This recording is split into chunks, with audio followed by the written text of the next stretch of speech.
दोस्तों, स्वागत है आपका हमारे चैनल द यूनिक वर्ल्ड में। दोस्तों, यहाँ अकबर और बीरबल की अनोखी रहस्य कहानी है जो उनकी बुद्धि और चतुराई को दर्शाती है। कहानी पूरी जरूर सुने। दोस्तों, एक बार बादशाह अकबर के शहर में एक व्यक्ति रहता था। उसके जीने का तरीका अजीब था। वह लोगों को बेवकूफ बनाकर पैसे कमाता था। एक बार वह बाजार में एक बहुत अमीर व्यापारी से मिला जो बाहरी देश से आया हुआ था। वह इस शहर में नया था, इसलिए जब धोखेबाज ने उसे अपने घर रात के भोजन के लिए आमंत्रित किया तो व्यापारी ने इस उम्मीद से आमंत्रण स्वीकार कर लिया कि इस नए शहर में उसके नए दोस्त बन जाएंगे। उस रात उन्होंने लाजवाब खाना खाया और बहुत देर तक बातें की। फिर व्यापारी और मेजबान सोने के लिए बिस्तर पर चले गए। अगली सुबह धोखेबाज ने व्यापारी से कहा, मैंने रात को आपको खाने पर आमंत्रित किया और एक अच्छे मेजबान की भूमिका निभाई। इस बात के लिए आप मुझे कैसे भुगतान करेंगे? व्यापारी पूरी तरह भ्रमित था। उसने कहा, मैं नहीं जानता कि तुम किस बारे में बात कर रहे हो। धोखेबाज बोला, आपने मेरा हीरा चोरी कर लिया है। मैं उसे वापस चाहता हूँ। व्यापारी ने कहा, मित्र, मैं नहीं जानता कि तुम किस हीरे की बात कर रहे हो। मुझे बिल्कुल पता नहीं है। उन दोनों में लड़ाई शुरू हो गई। आखिरकार वे दोनों इसके समाधान के लिए अदालत में जाने को तैयार हो गए। बादशाह अकबर दोनों की कहानी सुनकर हैरान हो गए। उन्होंने बीरबल को यह मामला सुलझाने को कहा। धोखेबाज ने कहा, महाराज, मेरे पास गवाह है जिसने व्यापारी को हीरा चोरी करते हुए देखा है।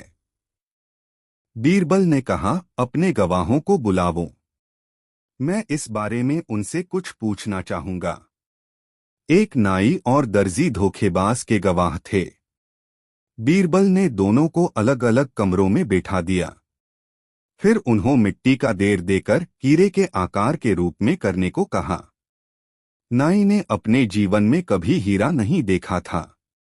उसके पिता ने उसे बताया था कि नाई का हीरा उसका उस्तरा होता है, इसलिए उसने मिटूटी को उस्तरों की तरह आकार दे दिया।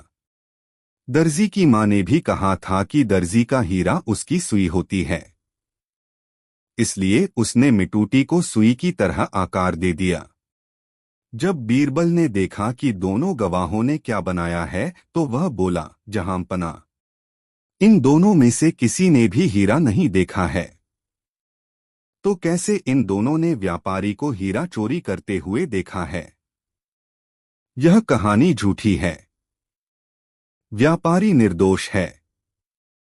यह साबित होता है कि धोखेबाज ने नाई और दर्जी को झूठे गवाह बनने के लिए रिश्वत दी है। व्यापारी खुशी से वापस अपने घर चला गया, जबकि धोखेबाज को कैदखान में डाला दिया गया। दोस्तों, अकबर के राज्य में हरिनाथ नाम का एक व्यक्ति रहता था। हरिनाथ एक प्रतिभाशाली चित्रकार था। वह चित्र बनाकर अपना जीवन व्यतीत करता था। क्योंकि वह चित्रकारी में बहुत अच्छा था, इसलिए वह पूरे राज्य में प्रसिद्ध था। दूर दराज के क्षेत्रों के अमीर लोग उससे अपना चित्र बनाने का आग्रह करते थे। हरिनाथ एक चित्र बनाने में बहुत समय लगाता था, क्योंकि वह पहले उसकी पूरी जानकारी इकट्ठी करता था और इसी कारण उसके चित्र जीवित प्रतीत होते थे। परंतु वह बहुत पैसे नहीं कमा पाता था और कमाया हुआ अधिकतर धन चित्र बनाने के लिए कच्चे माल की खरीद में खर्च हो जाता था। एक दिन एक अमीर व्यापारी ने हरिनाथ को एक चित्र बनाने के लिए आमंत्रित किया। हरिनाथ इस उम्मीद से व्यापारी के घर गया कि यह उसे उसके काम के अच्छे पैसे दे देगा। वह कुछ दिनों के लिए वहां रुका और उसने व्यापारी को अपनी चित्रकारी से संतुष्ट करने के लिए कड़ी मेहनत की। किंतु व्यापारी एक कंजूस व्यक्ति था। जब कुछ दिनों की कड़ी मेहनत के बाद चित्र पूरा हो गया, तब हरिनाथ उसे व्यापारी के पास ले गया। कंजूस व्यापारी ने मन में सोचा, यह चित्र तो वास्तव में बहुत अच्छा है, किंतु यदि मैंने इसकी सुंदरता की तारीफ करी तो मुझे हरिनाथ को सोने के सिक्के अदा करने होंगे। इसलिए व्यापारी ने चित्र में गलतियां ढूंढनी शुरू कर दी। उसने कहा, तुमने इसमें मेरे बाल सफेद कर दिए और मुझे ऐसा दिखा दिया कि मैं बूढ़ा हो गया हूं। मैं इसका भुगतान नहीं करूंगा। हरिनाथ हैरान रह गया। वह नहीं जानता था कि व्यापारी उसे चित्रकारी के पैसे नहीं देना चाहता था, इसलिए चित्र में गलतियां ढूंढ रहा है। हरिनाथ ने कहा, मेरे मालिक, यदि आप चाहें तो मैं यह चित्र दोबारा बना देता हूं। इसलिए उसने सफेद बालों को ढक दिया। किंतु व्यापारी ने जब दोबारा बने चित्र को देखा तो वह उसमें और गलतियां निकालने लगा। उसने कहा, इसमें तो मेरी एक आंख दूसरी आंख से छोटी है। मैं तुम्हें इस बकवास चित्र के लिए कोई भुगतान नहीं करूंगा। हरिनाथ ने फिर से चित्र को सुधारने की पेशकश की। चित्र बनाने के लिए कुछ समय मांगकर वहां से चला गया।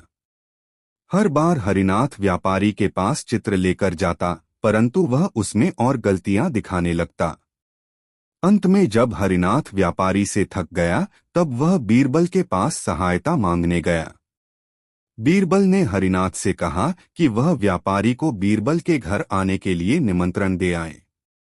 व्यापारी के घर आने पर बीरबल ने व्यापारी से कहा, यह आदमी कहता है कि इसने जैसा तुम चाहते थे वैसा जीवंत चित्र बनाकर दिया है, किंतु वह तुम्हें पसंद नहीं आया।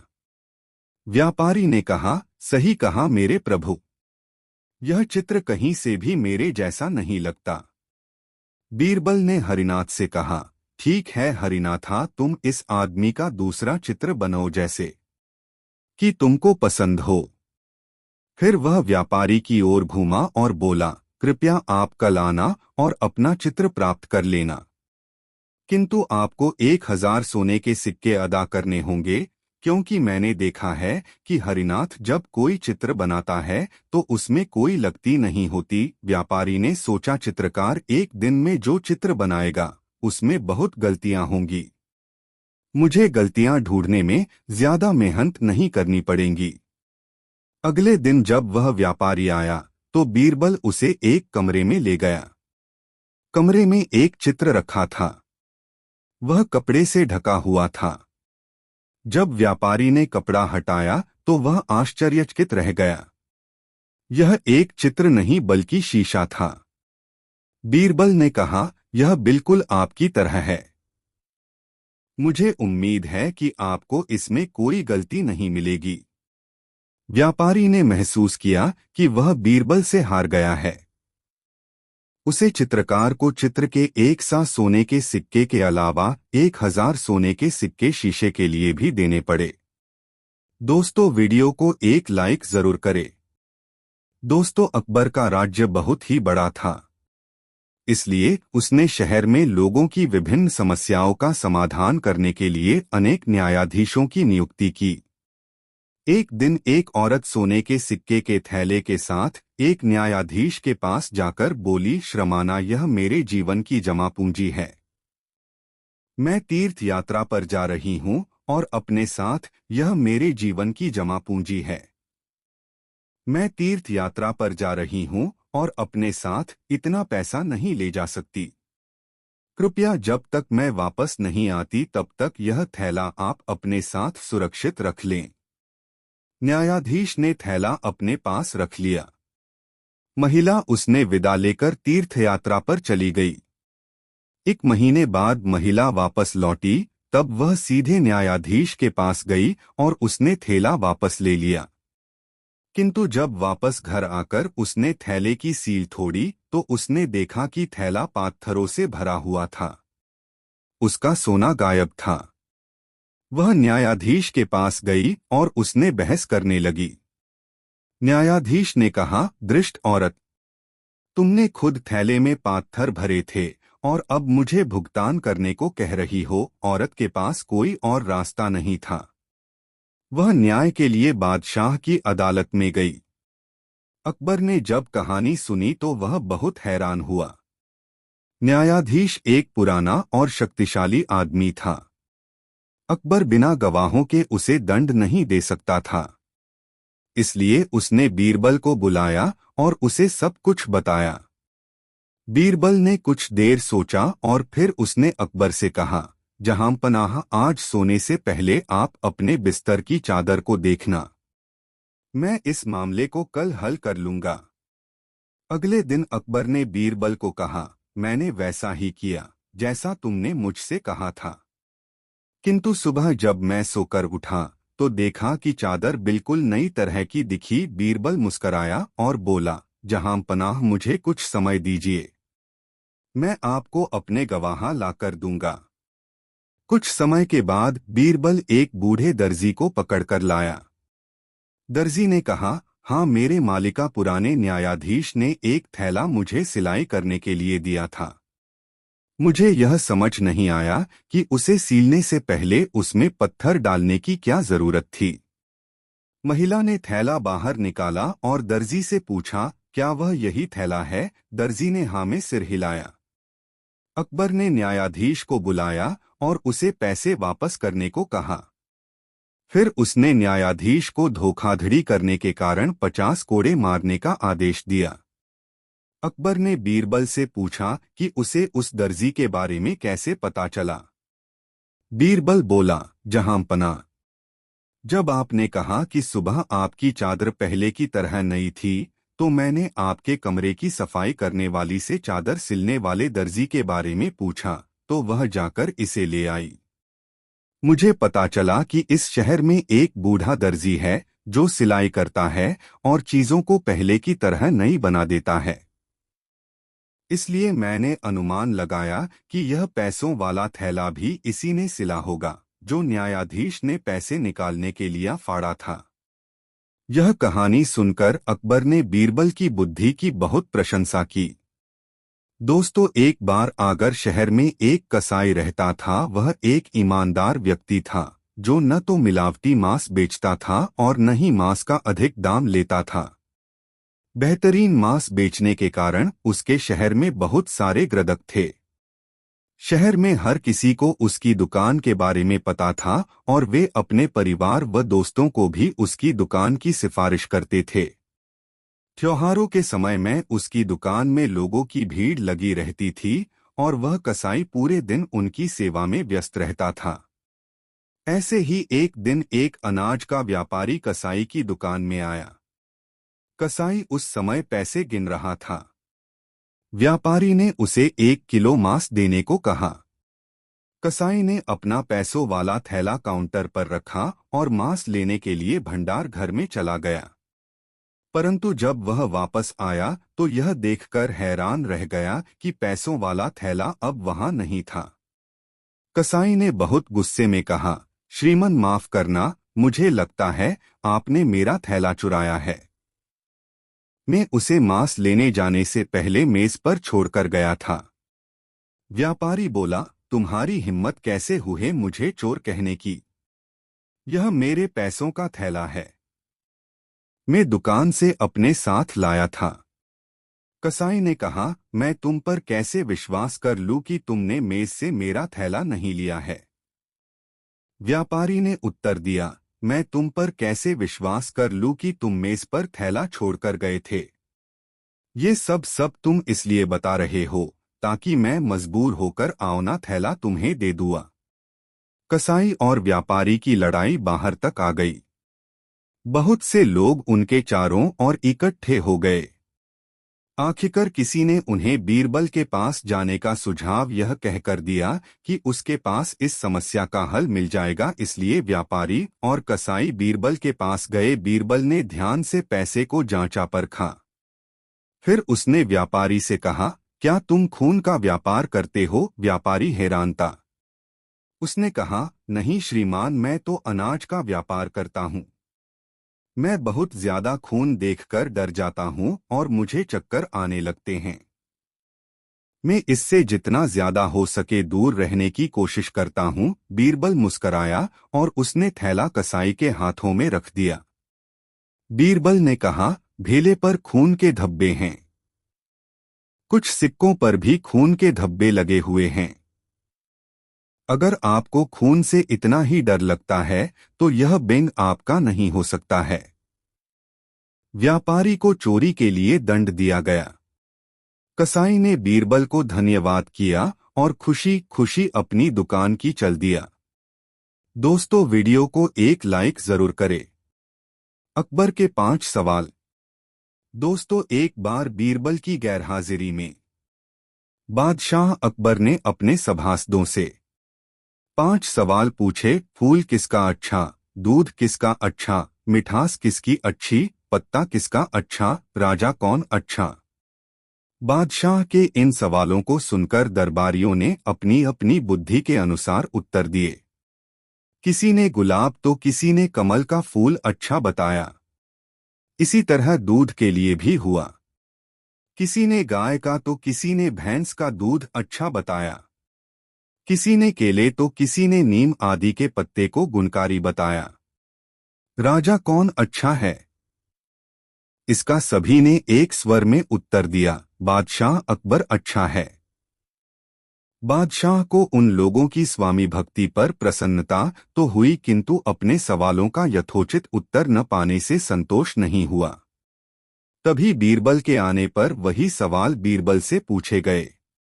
बीरबल ने इस प्रकार उत्तर दिए, कपास का फूल अच्छा होता है जिससे कपड़ा बनता है।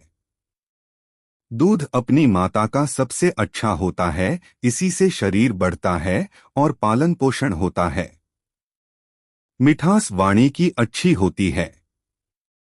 पत्ता पान का अच्छा होता है, जिसको देने से दुश्मन भी मित्र की तरह अच्छा व्यवहार करता है।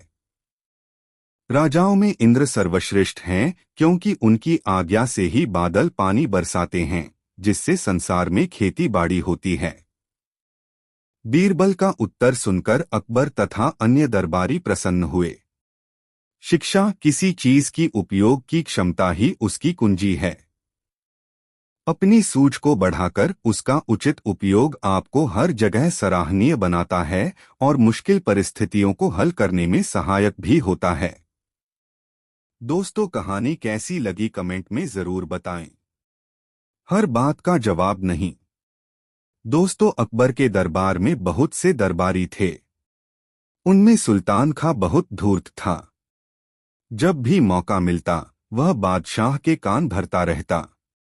वह हमेशा बीरबल का विरोध करता था, किंतु वह यह भी जानता था कि बादशाह अकबर बीरबल को बहुत ज्यादा चाहते हैं। वह दरबार में अपनी हैसियत मजबूत करना चाहता था। वह चाहता था कि उसके बेटे को दरबार में कोई पद मिल जाए। इसके लिए मौका मिलते ही जहांपनाह से उसकी सिफारिश करूंगा। बीरबल की तेज आंखों से यह बात छिपी हुई न रह सकी। उन्होंने सोचा कि मैं हर दिन अपने बेटे को दरबार में ले जाया करूंगा और मौका मिलते ही जहांपनाह से उसकी सिफारिश करूंगा। बीरबल की तेज आंखों से यह बात छिपी हुई न रह सकी। उन्होंने सोचा कि सुल्तान खां अपने शैतान बेटे को अपने साथ लाने लगा है। दरबार में खंजाची का पद खाली है। वह इस पर अपने बेटे को नियुक्त कराना चाहता है। एक बार की बात है, दरबार लगा हुआ था।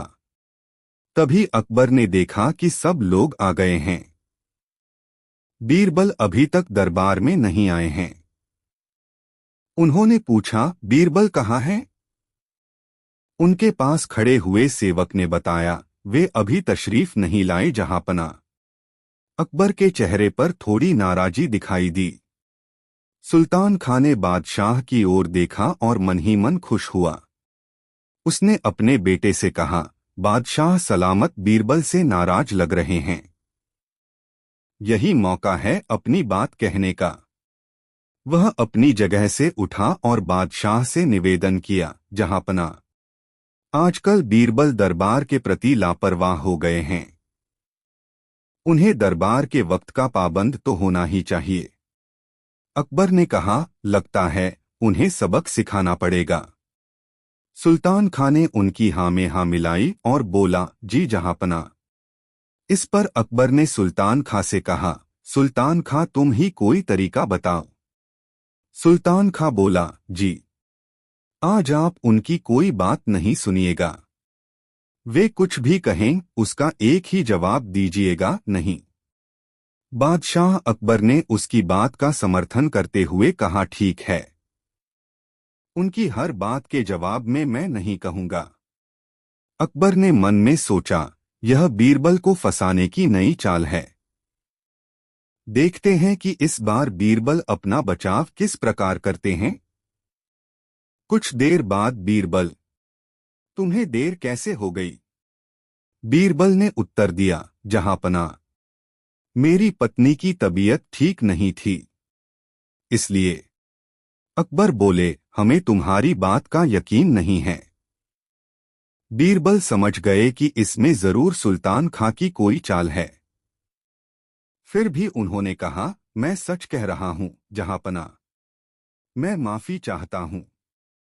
नहीं, माफी नहीं मिलेगी। अकबर ने सीधा सा उत्तर दिया। ठीक है जहांपना, तो फिर राजकाज के मामले निपटाए जाएं। बीरबल ने निवेदन किया। इस पर अकबर ने फिर नहीं में उत्तर दिया। बीरबल समझ गया कि आज बादशाह हर बात पर नहीं कहेंगे। उन्होंने पुनः निवेदन किया, तो फिर मुझे घर जाने की आज्ञा दी जाए। किंतु अकबर ने फिर कहा, नहीं, हरगिज नहीं। बीरबल ने देखा कि सुल्तान खां के चेहरे पर मुस्कान है। वह अपने बेटे से धीरे धीरे कुछ वह कह रहा था। तभी बीरबल को एक नई युक्ति सूझी। उन्होंने निवेदन किया, जहांपनाह, आपसे एक प्रार्थना है, सुल्तान खां के बेटे को नया खजांची नियुक्त कर दें। बादशाह अकबर तो आज नहीं कहने का मन बना चुके थे। उन्होंने जोर देकर कहा, नहीं बीरबल, नहीं। बीरबल ने झुककर आदाब किया और बोले, आपकी जैसी मर्जी जहांपना। अकबर समझ गए कि बीरबल ने सुल्तान खां के तीर से ही सुल्तान खां को घायल कर दिया है। उनके चेहरे पर मुस्कुराहट आ गई। दूसरे दिन दरबार में बीरबल ने देखा कि सुल्तान खां और उसका बेटा दोनों अनुपस्थित थे। वह मन ही मन बोले, चलो, उस धूर्त से छुटकारा मिला। दोस्तों, वीडियो को एक लाइक जरूर करें। बैल का दूध बहुत मजेदार कहानी। एक दिन की बात है कि अकबर और बीरबल दोनों एक उपवन में बैठे हुए आनंद मना रहे थे। इतने में शाम हो गई। जब बीरबल घर जाने को उद्यत हुआ तो बादशाह ने उसे रोककर कहा, बीरबल, आज कई दिनों से मैं एक बात सोच रहा था, परंतु तुमसे कहना भूल जाता था। एक हकीम दवा बनाता है, उसमें बिल के दूध को अनिवार्य आवश्यकता है। यदि तुम कहीं से उसे ला दो तो अति उत्तम हो। पत्ता खड़का बंदा भड़का। बीरबल बादशाह की मंशा समझ गया और मन में कहा कि बादशाह इस बहाने मुझे मूर्ख बनाना चाहते हैं। बीरबल बोला, इसमें घबराने की कौन सी बात है, मैं एक सप्ताह में बैल का दूध ला दूंगा। बादशाह ने कहा, 2-4 दिन और अधिक लग जाएं तो कोई चिंता की बात नहीं है, परंतु दूध का आना बहुत लाजिमी है। बहुत अच्छा, कहता हुआ बीरबल वहां से विदा हुआ। वह घर पहुंच एकांत स्थान में बैठकर बैल के दूध वाले प्रश्न पर विचार करने लगा। चिंताग्रस्त बीरबल को कई घंटे का समय मिनटों के समान बीत गया।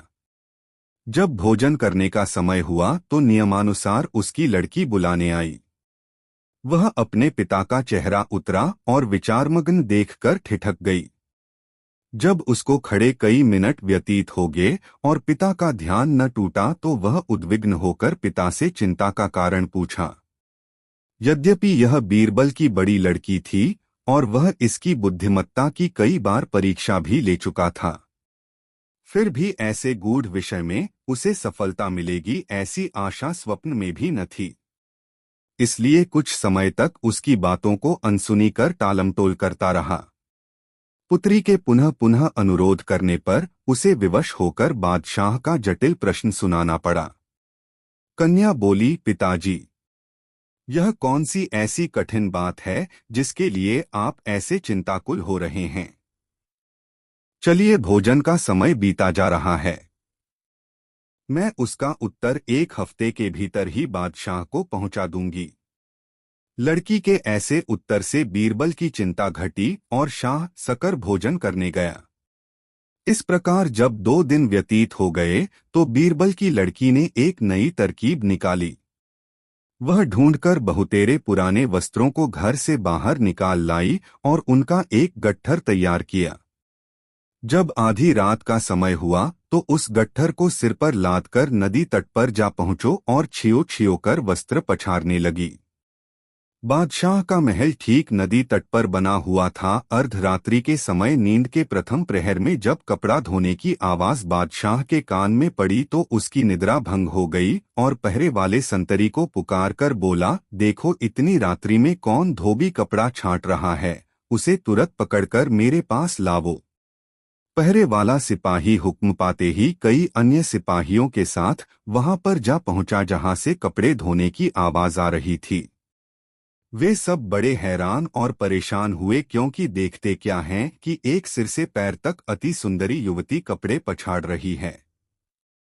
सिपाहियों ने उसे कई बार पुकार कर बादशाह का हुक्म सुनाया परंतु वह उनकी बातें अनसुनी कर बराबर अपने काम में व्यस्त रही। आखिर एक सिपाही उसके बिल्कुल समीप पहुंचकर बोला, अरे तू कौन है जो इतनी धृष्टता कर रही है और पुकारने पर सुनती भी नहीं।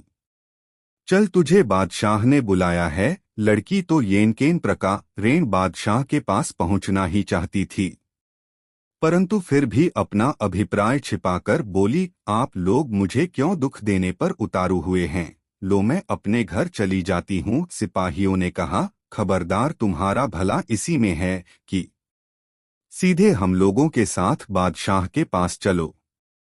लड़की कपड़ों को जहां का तहां छोड़ उनके पीछे हो ली और जब बादशाह के सन्निकट पहुंची तो बड़े अदब से झुककर सलाम की और डरी सो होकर एक किनारे खड़ी ही बादशाह के हुक्म की प्रतीक्षा करने लगो। बादशाह क्रोध से आग बबूला हो रहा था। उसने अपनी लाल लाल आंखें निकाकर पूछा, ए कमबख्त, तू कौन है और इस रात्रि के मध्यकाल में यहाँ कपड़े क्यों धो रही है। लड़की ने देखा कि बादशाह क्रोध से तमतमा गया है, इसलिए कांपती हुई गिड़गिड़ाकर लड़ खड़ाती जुबान से बोली, श्रीमान श्रीमान मैं तो। बादशाह को उसे घबराई हुई देखकर दया आ गई और उसे सांत्वना देते हुए बोला, तू इतना घबराती क्यों है, यदि साफ दो बतला देगी तो तुझे माफी दी जाएगी अन्यथा बहुत कष्ट उठाएगी। लड़की ने कहा, पृथ्वीनाथ, मुझे इस समय नितांत आवश्यकता पड़ी है जिस कारण विवश होकर कपड़े धोने आई हूँ। बादशाह ने कहा, ए अभागी, ऐसी कौन सी जरूरत थी जिसके लिए तू इतना परेशान है। लड़की ने उत्तर दिया, क्या कहूँ पृथ्वीनाथ, आज दोपहर में मेरे पिता को लड़का पैदा हुआ है, सो मैं दिन भर तो और कामों में परेशान थी, इस वक्त फुर्सत पाने पर कपड़े धोने आई हूँ क्योंकि साफ कपड़ों की आवश्यकता आन पड़ी है। लड़की के ऐसे कौतूहलपूर्ण उत्तर को सुन बादशाह बड़ा आश्चर्यचकित हुआ और उसे फटकारते हुए बोला, हेरे नादान छोकरी, तू क्या बकती है, क्या तेरा दिमाग खप्त तो नहीं हो गया है, भला पुरुष को भी कहीं लड़का पैदा होता है। लड़की सुअवसर देखकर विनम्रता पूर्वक बोली, पृथ्वीनाथ, जब पुरुष को लड़का नहीं हो सकता तो बैल को दूध कैसे होगा। बादशाह को अपनी पहली बात स्मरण हो आई। चकित होकर लड़की से पूछा, क्या तू बीरबल की लड़की तो नहीं है। लड़की ने उत्तर दिया, जी हाँ पृथ्वीनाथ, आपका अनुमान बिल्कुल ठीक है। बादशाह उसकी इस चतुरता से बड़ा प्रसन्न हुआ और उसको आभूषण और द्रव्य पुरस्कार में देकर बड़ो इज्जत से पालकी में बैठाकर विदा किया। लड़की ने घर पहुंचकर पिता का चरण स्पर्श कर रात की घटना का सारा वृतांत कह सुनाया। बीरबल अपनी बुद्धिमती कन्या से बहुत प्रसन्न हुआ और उसका पुरस्कार उसे लौटाकर बहुत आशीर्वाद दिया। दोस्तों, कहानी कैसी लगी कमेंट में बताएं। अंधे ही अंधे। अकबर ने एक दिन प्रश्न किया, दुनिया में अंधे अधिक हैं या आंखों वाले। अंधे, बीरबल ने उत्तर दिया, क्या बात करते हो, दुनिया में अंधे ज्यादा होते तो कोई भी काम नहीं चलता। चलता रहता है, काम भी चलता रहता है, फिर भी अंधों की संख्या ज्यादा है। सिद्ध करो। बीरबल ने चुनौती स्वीकार कर ली। एक दिन वह सार्वजनिक स्थान पर पुस्तक पढ़ने बैठ गए। उन्होंने अपने पास एक कागज और कलम रख लिया। उनके पास जो भी आता यही पूछता, आप यह क्या कर रहे हो? बीरबल उसी का नाम सूची में लिख लेते। बादशाह भी आए। उन्होंने भी पूछा। बीरबल ने उनका नाम भी अंधों की सूची में लिख दिया। अगले दिन बीरबल ने नामों की वह सूची बादशाह को दी, जिसमें सभी अंधों के नाम लिखे गए थे। अंधों की सूची में अपना नाम देखकर बादशाह ने पूछा, तुमने मेरा नाम भी लिखा है? ऐसा क्यों किया? क्या मैं अंधा हूं? इस पर बीरबल ने उत्तर दिया, यह सूची कल ही बनाई थी जब मैं पुस्तक पढ़ रहा था। फिर कल सभी मिले, आप भी मिले। आपने भी अन्य लोगों की तरह पूछा कि क्या कर रहे हो, जबकि दिखाई दे रहा था कि मैं पुस्तक पढ़ रहा था, बीरबल ने बताया। बादशाह मुस्कुरा दिए। उन्होंने स्वीकार किया, बीरबल, तुमने सिद्ध कर दिया कि अंधे अधिक हैं। जी हाँ, जिनके आंखें नहीं हैं वे तो अंधे होते ही हैं। लेकिन आंखों वालों में भी अधिकांश ऐसे होते हैं जैसे इस सूची में हैं। भ्रष्ट कर्मचारी। दोस्तों, अकबर बादशाह का दरबार लगा हुआ था। दरबारी अपने अपने स्थानों पर बैठे हुए थे। बीरबल का आसन अलग से दिखाई दे रहा था। तभी दो सिपाही एक आदमी को लेकर हाजिर हुए। उनमें से एक ने बताया, जहांपना, इस आदमी को रिश्वत लेते हुए पकड़ा गया है। अकबर ने पूछा, इस आदमी को किस काम पर लगाया था? जहांपना, यह अनाज के गोदाम में काम करता है। सिपाही बताया। बादशाह अकबर ने उसे हवालात में बंद करने का आदेश दिया और बीरबल से बोले, बीरबल, तुम्हारी क्या राय है? क्या इंसान को उसका पद भ्रष्टाचारी बना देता है?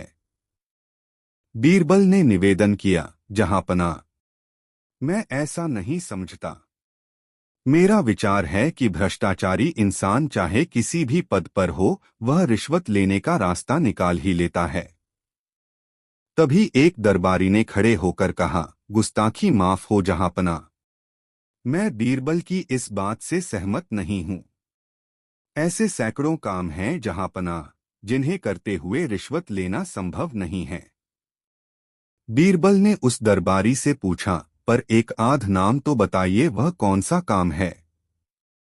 दरबारी बोला, जैसे जहांपनाह, जिसे गिरफ्तार किया गया है उसे यमुना के किनारे बैठकर लहरें गिनने का काम सौंप दीजिए। मेरा दावा है इस काम को करते हुए वह एक दमड़ी की भी रिश्वत नहीं ले सकेगा। इस पर बीरबल ने कहा, जहांपना, कोई भ्रष्ट कर्मचारी सुधर जाए तो अच्छा ही है, किंतु मुझे नहीं लगता यह तरकीब कुछ काम करेगी। दरबारी ने जोर देते हुए कहा, जरूर काम करेगी, आजमाकर तो देखिए। बादशाह अकबर ने पूरी बात ध्यान से सुनी और उस कर्मचारी को नए काम पर लगा दिया। वह कर्मचारी सुबह से शाम तक यमुना के किनारे पर बैठा रहता और यमुना में उठने वाली लहरों की गिनती करता रहता। धीरे धीरे एक सप्ताह बीत गया।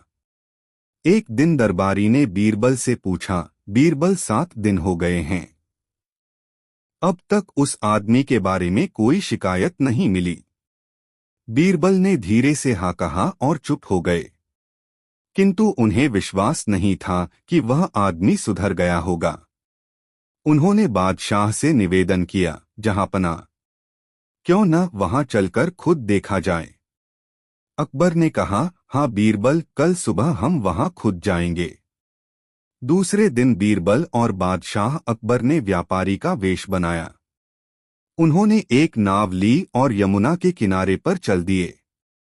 वह कर्मचारी यमुना के किनारे बैठकर अपने रजिस्टर में कुछ लिख रहा था। तभी बीरबल की नाव किनारे के पास पहुंची।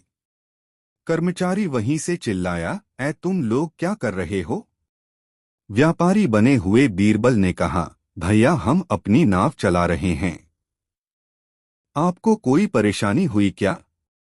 वह आदमी वहीं से चिल्लाया, क्या तुम्हें पता नहीं है कि बादशाह सलामत ने मुझे यमुना की लहरों का हिसाब रखने के लिए नियुक्त किया है? तुमने मेरा सारा हिसाब गड़बड़ कर दिया। तुम्हें इसकी सजा मिलेगी। बीरबल बोले, सचमुच हमसे भूल हो गई है। हम माफी मांगते हैं। कर्मचारी बोला, मैं ऐसे माफ नहीं कर सकता। हाँ, अगर तुम लोग 50 अशर्फिया दो तो माफ कर सकता हूं। यह तो बहुत ज्यादा है भैया। कुछ तो कम करो। बीरबल बोले, नहीं, इससे कम पर समझौता नहीं हो सकता। कर्मचारी बोला। तभी व्यापारी के कपड़े में बादशाह अकबर वहां आ गए। उन्होंने वहीं से कहा, नहीं, हम 50 की जगह 100 देंगे, लेकिन अशर्फिया नहीं। 100 कोड़े। कर्मचारी ने ध्यान से व्यापारी की तरफ देखा। अब उसे अपनी भूल का पता चला। वह बादशाह के पैरों में गिर पड़ा और बोला, माफ करें जहांपना, मैं आपको पहचान न सका। बादशाह ने बीरबल की ओर देखा और कहा, तुम ठीक कहते थे बीरबल। कोई भी काम हो, भ्रष्ट अफसर उसमें पैसा ऐंठने का मौका निकाल ही लेते हैं। जी जहांपना, आप ठीक कहते हैं। बीरबल ने धीरे से कहा और चुप हो गए। दोस्तों, वीडियो को एक लाइक जरूर करें। दोस्तों, एक बार फारस के राजा ने अकबर को एक अजीब सा पत्र भेजा। इस पत्र में उसने अकबर से पूछा, बताइए आपके राज्य में हर सड़क में कितने मोड़ हैं? अकबर इस सवाल से हैरान हो गया। उसका राज्य बड़े राज्यों में से एक था। अपने दरबार के मंत्रियों को भेजकर सड़क के मोड़ों की गिनती करवाना संभव नहीं था। फिर भी सम्राट ने अपने प्रधानमंत्री टोडरमल को बुलाया और यह काम पूरा करने को कहा। टोडरमल ने बदले में अपने आदमियों को भेजकर राज्य में सड़कों के मोड़ों को गिनकर आने को कहा। अगले दिन बीरबल ने देखा कि अकबर किसी चीज की उत्सुकता से प्रतीक्षा कर रहे हैं। क्या कुछ परेशानी है? अकबर ने कहा, हाँ बीरबला, मैं टोडरमल की प्रतीक्षा कर रहा हूँ। उसे मैंने अपने राज्य में सभी सड़कों के मोड़ गिनकर लाने को कहा है। फिर उन्होंने बीरबल को फारस के राजा द्वारा भेजे गए पत्र के बारे में बताया। बीरबल ने जैसे ही सारी बात सुनी, वैसे ही वह जोर से हंस पड़ा। बीरबल को हंसता हुआ देखकर अकबर हैरान हो गए। बीरबल ने कहा, महाराज, मैं आपको अपने राज्य की ही नहीं बल्कि दुनिया के किसी भी शहर की सड़क के मोड़ों की सही संख्या बता सकता हूँ। अकबर की आंखें खुली की रह गई। उसने कहा, मुझे उम्मीद है कि तुम मजाक नहीं कर रहे होगे। मैंने कई आदमियों को राज्य की सड़कों के मोड़ गिनने को भेजा है और तुम कह रहे हो कि तुम यह पहले से जानते हो। बीरबल ने कहा, जहांपना, मैं कोई मजाक नहीं कर रहा। दुनिया की सड़कों के केवल 2 ही मोड़ होते हैं, एक दाईं और दूसरा बाईं। और यह सुनकर सम्राट जोर से हंस पड़े। यह तो बहुत ही आसान सा जवाब था और मैंने इसके बारे में सोचा ही नहीं। उन्होंने बीरबल को सुंदर सा उपहार दिया और शाही कवि को फारस के राजा के पास इसका जवाब भेजने को कहा। दोस्तों, फारस का राजा और बादशाह अकबर बहुत अच्छे दोस्त थे। वे दोनों एक दूसरे को पहेलियां व चुटकुले भेजा करते थे। उन्हें एक दूसरे से उपहार प्राप्त करने में आनंद प्राप्त होता था, जिससे उन्हें अपनी दोस्ती को बनाए रखने में मदद मिलती थी। एक दिन बादशाह अकबर को फारस के राजा से एक बड़ा सा पिंजरा और उसमें नकली शेर तथा एक पत्र प्राप्त हुआ। पत्र में लिखा था, क्या आपके राज्य का कोई बुद्धिमान व्यक्ति बिना पिंजरा खोले शेर को बाहर निकाल सकता है? यदि पिंजरा खाली नहीं हुआ तो मुगल साम्राज्य फारस साम्राज्य की संप्रभुता के अधीन आ जाएगा। अकबर ने उत्सुकता भरी नजरों से एक के बाद एक सारे दरबारियों की ओर देखा और कहा, मैं जानता हूं कि आप सभी अपने क्षेत्र में बुद्धिमान और विशेषज्ञ हैं। क्या कोई बिना पिंजरा खोले शेर को बाहर ला सकता है? उसने फिर अपने दरबारियों की ओर उम्मीद भरी नजरों से देखा। प्रत्येक दरबारी अपने अपने आसन पर जमा हुआ बैठा था। सारे के सारे हैरान और परेशान थे, क्योंकि यह उनकी समझ से परे था। वे एक दूसरे को देख रहे थे। वे सब निराश थे। उस दिन बीरबल दरबार में अनुपस्थित था। वह कहीं सरकारी कार्य से व्यस्त था। अकबर ने सोचा कि काश बीरबल इस समय यहाँ होता। उन्होंने बीरबल को बुलाने के लिए दूतों को आदेश दिया। अगले दिन अकबर अपने सिंहासन पर आराम से बैठे हुए थे। बाकी आसनों पर अधिकृत दरबारी बैठे हुए थे। एक आसन बीरबल के न आने से खाली था।